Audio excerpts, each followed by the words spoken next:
Settled life, ಎಲ್ಲಿ ಆದಿಮಾನವ ಒಂದು ವ್ಯವಸ್ಥಿತ ರೀತಿಯಲ್ಲಿ ಶಾಶ್ವತ ವಾಸವನ್ನು ಸ್ಟಾರ್ಟ್ ಮಾಡಿದ. ಅದರ ಪುರಾವೆಗಳು ಎಲ್ಲಿ ಸಿಕ್ಕಿದಾವ? ಪುರಾತತ್ವಜ್ಞರು ಕೆಲವು ಸ್ಥಳಗಳಲ್ಲಿ ಗುಡಿಸಲು ಮನೆಗಳ ಕುರುಹುಗಳನ್ನು ಸಹ ಕಂಡುಕೊಂಡಿದ್ದಾರೆ. ಇಲ್ಲಿ ನೋಡ್ರಿ, archaeologist have found large Archaeologists have also traced of huts and house at some site. In Buruj whom people built pit house. ನೋಡ್ರಿ, ಪುರಾತತ್ವ ಶಾಸ್ತ್ರಜ್ಞರು ಏನು ಮಾಡಿದ್ದಾರೆ, ಮನೆಗಳನ್ನು ಮತ್ತು ಗುಡಿಸಲುಗಳ ಕುರುಹುಗಳು ಸಿಕ್ಕಿದಾವ. ಬುರ್ಜ್ ಹೂಮ್ನಲ್ಲಿ ಕೆಲವು ಪಿಟ್ ಮನೆಗಳನ್ನು ನಿರ್ಮಿಸಿದ್ದನ್ನು ಕಾಣ್ತೀವಿ. ಇವು ನೆಲಗಳಲ್ಲಿ ಅಗೀತಿರುವಂತಹ ಮನೆಗಳಾಗಿದ್ದವು. ಅಲ್ಲದೆ ಅವು ವಾತಾವರಣಕ್ಕೆ ಅನುಗುಣವಾಗಿ ಒಳಾಂಗಣ ಹೊರಾಂಗಣದಲ್ಲಿ ಆಹಾರ ಬೇಯಿಸುವ ವ್ಯವಸ್ಥೆಯನ್ನು ನಾವು ಇಲ್ಲಿ ಕಾಣ್ತೀವಿ. Which suggest that depending on weather people cook food either indoor or outdoor. ಆಮೇಲೆ stone tools have also been found from many sites. These include tools that were polished to give a fine cutting edge, mortars and pestles used in grading grains, other plant produce. Many kinds of earth pots have been also found. People also began weaving clothes using different kinds of materials like cotton. ಅಲ್ಲಿ ಹವಾಮಾನವನ್ನು ಅವಲಂಬಿಸಿ ಜನರು ಒಳಾಂಗಣ ಹೊರಾಂಗಣದಲ್ಲಿ ಆಹಾರ ಬೇಯಿಸುವುದನ್ನು ನಾವು ಕಾಣ್ತೀವಿ. ಅಲ್ಲದೆ ಅನೇಕ ಸ್ಥಳಗಳಲ್ಲಿ ಕಲ್ಲಿನ ಉಪಕರಣಗಳನ್ನು ಕಾಣಿದೀವ್ರಿ.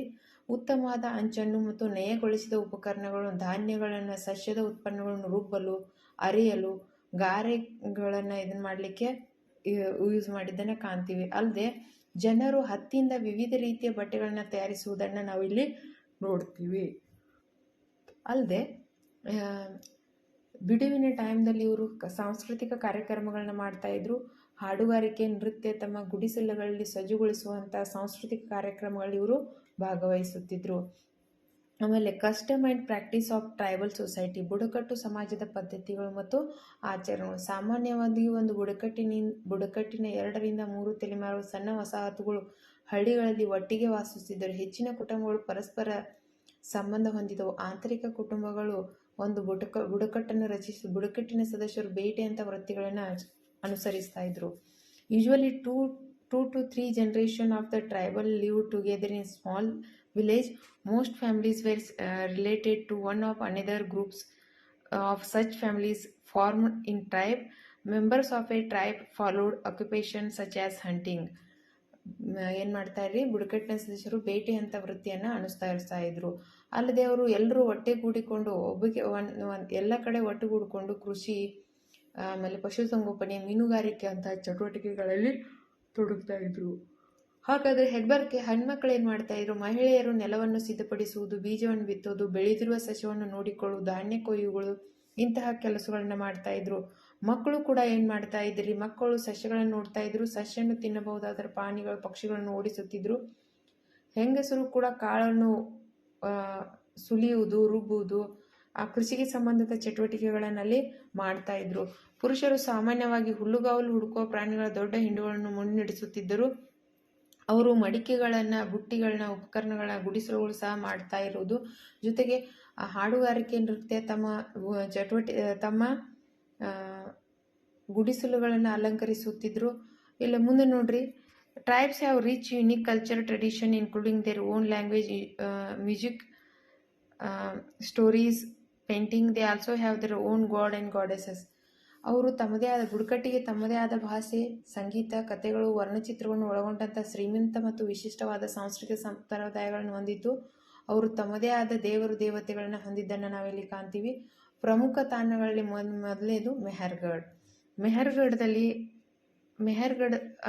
ಮೆಹರ್ಗಢದಲ್ಲಿ ಏನೇನು ಸಿಕ್ತು ಅನ್ನೋದನ್ನು ನೋಡ್ರಿ. ಇಲ್ಲೇ ಮೆಹರ್ಗಢದಲ್ಲಿ important site of Mehrgarh was excavated by French archaeologist Jean-François J. and Catherine Range in 1974. ಇಲ್ಲಿ 1974ರಲ್ಲಿ ಫ್ರೆಂಚ್ ಪುರಾತತ್ವಶಾಸ್ತ್ರ ಜೀನ್ ಫ್ರಾಂಕೋನಿಸ್ ಜಾರಿಸ್ ಮತ್ತು ಕ್ಯಾಥರಿನ್ ಜಾರಿಸ್ ಅವರ ಮೆಹರ್ಗಢ ಉತ್ಪನ್ನ ಮಾಡ್ತಾರೆ.